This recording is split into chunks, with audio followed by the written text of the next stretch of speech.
அனைத்தும் இருளாக இருந்த அந்த நொடியில் ஒரு வார்த்தை ஒலித்தது. அந்த வார்த்தை உலகத்தை உருவாக்கியது. ஆதியிலே தேவன் வானத்தையும் பூமியையும் சிருஷ்டித்தார். ஒழுங்கின்மையும் வெறுமையுமாயிருந்த பூமி, ஆழத்தின் மேல் இருள் சூழ்ந்தது.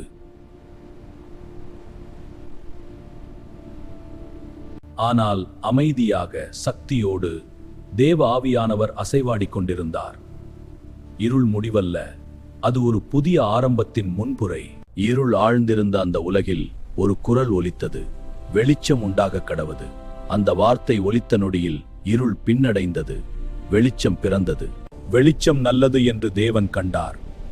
வெளிச்சத்தையும் இருளையும் தேவன் வெவ்வேறாக பிரித்தார். தேவன் வெளிச்சத்துக்கு பகல் என்று பெயரிட்டார், இருளுக்கு இரவு என்று பெயரிட்டார். சாயங்காலம் கடந்தது, விடியல் வந்தது. அவ்வாறு முதலாம் நாள் நிறைவுற்றது. ஜலத்தின் மத்தியில் ஒரு விரிவு உண்டாகட்டும், அந்த வார்த்தை ஒலித்தது. மேலுள்ள நீரும் கீழுள்ள நீரும் பிரிந்தன. விண்மண்டலம் உருவானது. ஆகாய விரிவு உண்டாயிற்று. மேலுள்ள நீரும் கீழுள்ள நீரும் பிரிந்தன. குழப்பம் ஒழுங்காக மாறியது. அவர் சொன்னபடி அது அப்படியே ஆயிற்று. ஆகாய விரிவு உருவானது. அதற்கு தேவன் வானம் என்று பெயரிட்டார். சாயங்காலம் கடந்தது, விடியல் பிறந்தது. இரண்டாம் நாள் நிறைவுற்றது. அலைமோதிய ஜலம் ஒரே இடத்தில் சேரட்டும். அந்த வார்த்தை ஒலித்தது. நீர் பின்னடைந்தது, வெட்டாந்தரம் தோன்றியது. அவர் சொன்னபடி அது அப்படியே ஆயிற்று. வெட்டாந்தரம் பூமி என்று அழைக்கப்பட்டது. சேர்ந்த ஜலம் சமுத்திரம் என்று அழைக்கப்பட்டது. அவர் பார்த்தார், இது நல்லது என்றார். வெறும் நிலம் உயிர் பெற்றது, புல் முளைத்தது, பூண்டுகள் வளர்ந்தது, மரங்கள் கனித்தது. அவர் சொன்னபடி அது அப்படியே ஆயிற்று.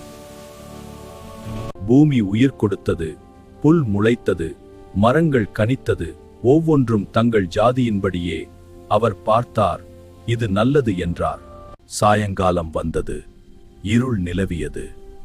ஆனால் தேவன் நிறுத்தவில்லை. விடியல் வந்தது, மூன்றாம் நாள் நிறைவேறியது. பின்பு தேவன் சொன்னார், பகலும் இரவும் தனித்திருக்கட்டும், வானத்தில் சுடர்கள் தோன்றட்டும்.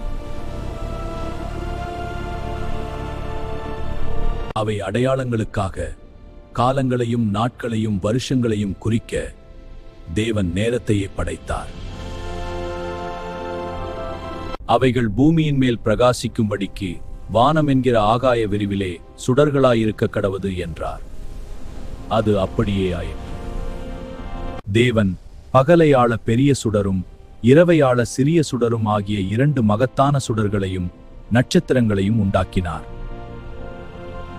பகலையும் இரவையும் ஆளவும் வெளிச்சத்துக்கும் இருளுக்கும் வித்தியாசம் உண்டாக்கவும் தேவன் அவைகளை வானம் என்கிற ஆகாய விரிவிலே வைத்தார். தேவன் அது நல்லது என்று கண்டார். சாயங்காலமும் விடியற்காலமும் ஆகி நாலாம் நாள் நிறைவேறியது.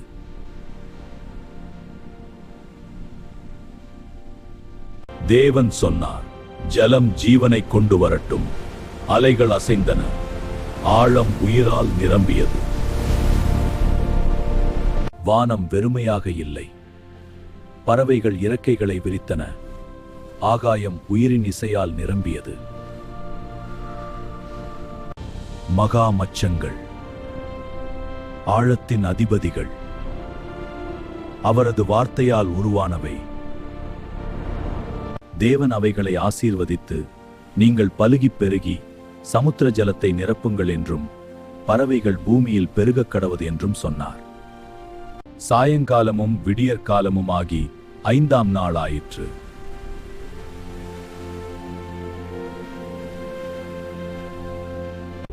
பூமி பிறப்பித்தது உயிரினங்களை, ஒவ்வொன்றும் தங்கள் ஜாதியின்படி. தேவன் சொன்னதை உலகம் பின்பற்றுகிறது. தேவன் தனது சாயலாக மனிதனை உண்டாக்கி பூமியின் மேல் ஊறும் சகல பிராணிகளையும் ஆளக்கடவீர்கள் என்றார்.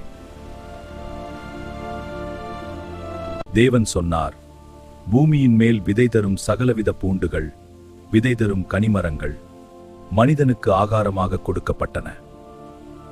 அவைகள் உங்களுக்கு உணவாகவும் ஆரோக்கியத்திற்கும் பூரண வாழ்வுக்காக கொடுக்கப்பட்டன என்றார். தேவன் பார்த்தார், மனிதரும் உயிரினங்களும் பசுமையும் எல்லாம் நல்லதாக இருந்தது. சாயங்காலமும் விடியற்காலமுமாகி 6ஆம் நாள் நிறைவு பெற்றது.